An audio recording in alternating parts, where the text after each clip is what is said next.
Meja ini Allah mendengarkan ucapan saya.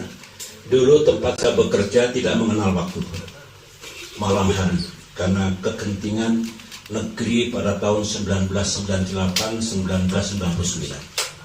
Disinilah naskah utama reformasi TNI.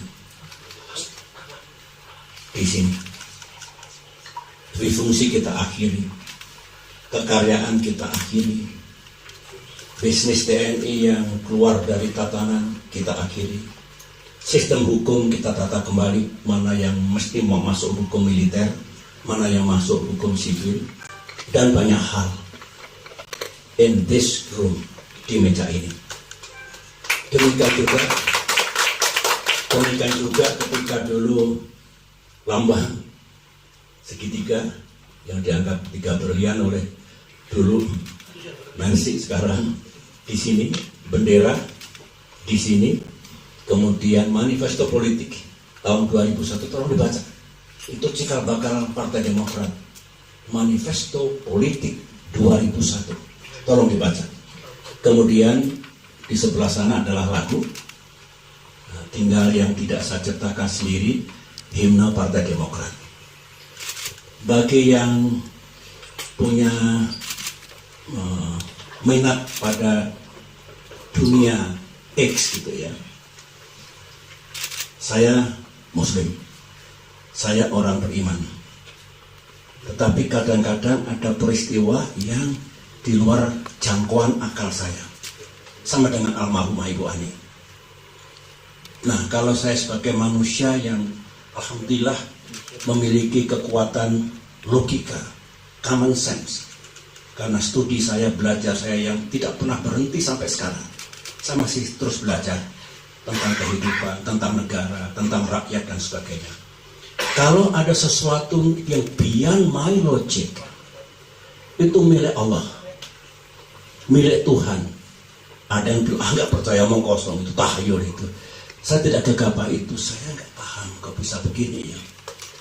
Saya daripada salah, kita serahkan pada Tuhan, pada Allah. Barangkali Tuhan hanya, kamu batasnya sampai di sini manusia, yang ini milik kamu. Kamu kalau masuk ke situ malah cilaka dunia, malah cilaka kehidupan ini. Mungkin begitu.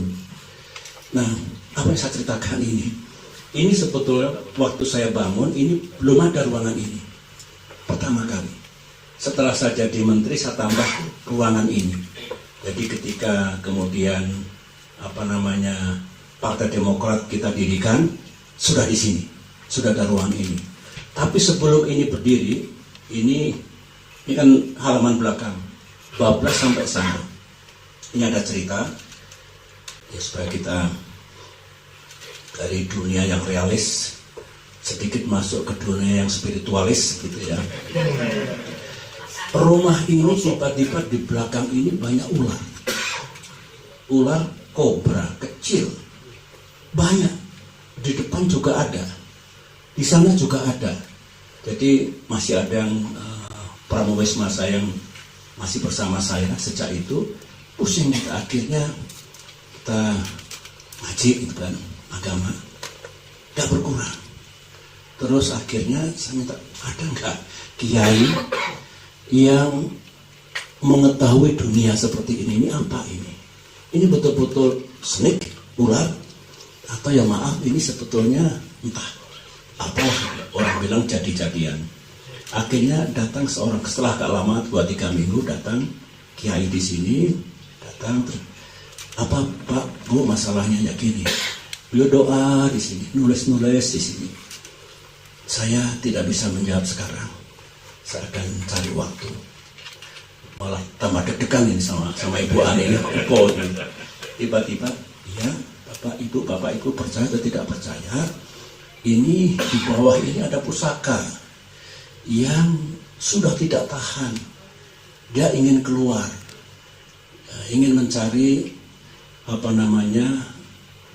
ya orang tua yang baru lah gitu.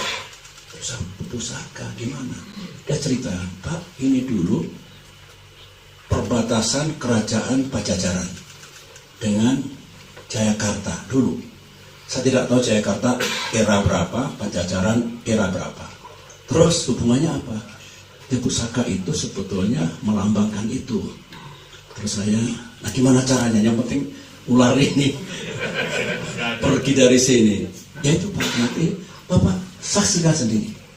Akhirnya saya di samping istri Ibu Ani ngajak ipar saya Pramono Edi Wibowo yang sudah berpulang sekarang. Ibu Ani juga sudah berpulang.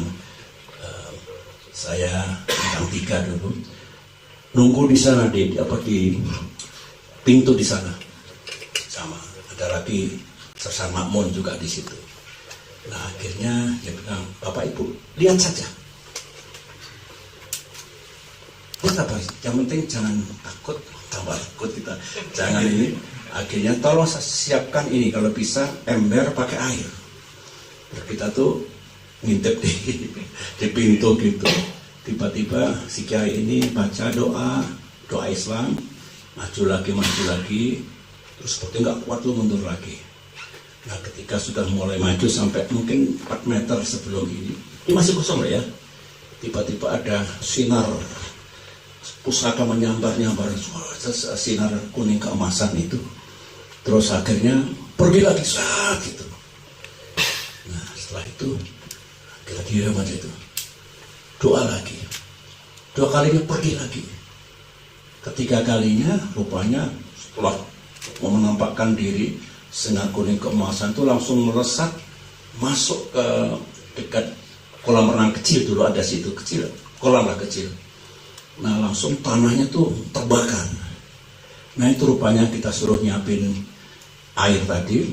Nah muncul pusaka panjang ini, bukan pusaka yang galak, yang kereng itu, jadi yang beautiful, manis itu.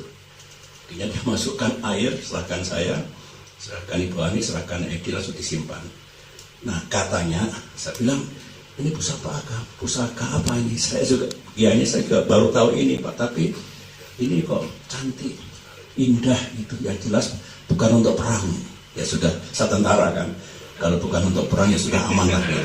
Karena ke perang jangan pakai senjata. Oke. Ini terjadi di sini. Nah, sayang Ibu Ani kalau masih akan menambahkan cerita ini. Lebih seru lagi kalau Ibu yang cerita nanti. Tetapi ya ada sesuatu, dunia gaib itu selalu ada. Tapi yang jelas keimanan kita tidak boleh goyang. Kalau yang Islam tentu firman Allah, sunnah Rasulullah, dan juga nasihat para wali itu. Tapi yang saya ceritakan ini karena pas cerita di sini, cikal bakal dulu Demokrat, cikal bakal Fred yang berprotes di sini ini. Saya di sini, Wapres di sini, Menteri ganti berganti di sini, dan juga banyak yang lain-lain. Ketika AHY dengan sangat berat harus mengambil keputusan menjelang pemilihan Gubernur Jakarta, masih ingat? Di ruang ini, saya dengan Ibu Ani